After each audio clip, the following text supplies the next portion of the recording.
కాంగ్రెస్ నేతల తీరుపై మంత్రి కేటీఆర్ ఫైర్ అయ్యారు. కాంగ్రెస్ కు 50 ఏళ్లు అధికారం ఇస్తే ఏం చేశారని కేటీఆర్ ప్రశ్నించారు. 9 నెలల్లో అధికారంలోకి వచ్చేస్తామని కాంగ్రెస్ నేతలు చెబుతున్నారని, 9 నెలల్లో పిల్లలు వస్తారు కానీ కాంగ్రెస్ పార్టీ అధికారంలోకి రాదని కేటీఆర్ విమర్శించారు.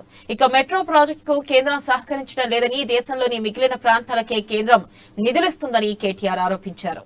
వాళ్ళకు కూడా చెప్పేవాళ్ళు చెప్తారు. ఇంత వేగంగా పెరుగుతున్న నగరం హైదరాబాద్ కి ఎవరు వచ్చినా ఈ రోజు పార్టీలు ఇప్పుడు ఏం మాట్లాడినా బయటికి రఘు గారు, బట్టి గారు వాళ్ళకు కూడా దోస్తులు ఉన్నారు అధ్యక్ష, వాళ్ళకు కూడా ఫ్యామిలీ ఉన్నారు, బయట నుంచి వచ్చే వాళ్ళు వస్తుంటారు. హైదరాబాద్ ఎంత మారింది, ఎట్లా మారింది, హైదరాబాద్ ఎట్లా కనబడుతుంది వాళ్ళకు కూడా చెప్పేవాళ్ళు చెప్తానే ఉంటారు ఎంత బాగా మారిందని. సరే వాళ్ళ మనసు ఇక్కడ ఒప్పుకోవడం మైక్ లో చెప్పడానికి ఒప్పుకోకపోవచ్చు కానీ వాళ్ళ అంతరాత్మ కూడా తెలుసు సార్. ప్రైవేట్ సంభాషణలో వాళ్ళు కూడా చెప్తా ఉంటారు సార్. అధ్యక్ష ఇంత వేగంగా ఎదుగుతున్న నగరం, ఇంత వేగంగా ఎదుగుతున్న నగరం, ఇంత బాగా ఎదుగుతున్న నగరం, ఇంత చక్కగా శాంతి పద్ధతులు మెయింటైన్ చేస్తూ, ఇన్వెస్ట్మెంట్లు ఆకర్షిస్తూ, ఉపాధి అవకాశాలు సృష్టిస్తూ భారతదేశానికి ఒక ఎకనామిక్ ఇంజన్ గా మారిన నగరం. ఇట్లాంటి నగరానికి చేయూతనివ్వాల్సిన కేంద్ర ప్రభుత్వం కనీసం ఈ మెట్రో రైళ్ల విషయంలో కూడా ముందుకు రావడం లేదు అధ్యక్ష. నేను స్వయంగా హర్దీప్ సింగ్ పూరి గారు అని మినిస్టర్ ఉంటారు అధ్యక్ష, ఆయనను బడ్జెట్ కంటే ముందు ఢిల్లీకి వెళ్లి కలుద్దామని ఎన్నోసార్లు ప్రయత్నం చేశాను. అపాయింట్మెంట్ అడిగినాను, అపాయింట్మెంట్ ఇవ్వరు. డీటెయిల్డ్ ప్రాజెక్ట్ రిపోర్ట్ పోయి ఇద్దామంటే అపాయింట్మెంట్ కూడా ఇవ్వలేదు. చివరికి మా అరవింద్ కుమార్ గారిని పంపించి మా స్పెషల్ చీఫ్ సెక్రటరీని వాళ్ళ సెక్రటరీ గారికి ఇప్పించి డీటెయిల్డ్ ప్రాజెక్ట్ రిపోర్ట్ అక్కడ మొత్తం ఢిల్లీ మెట్రో ద్వారా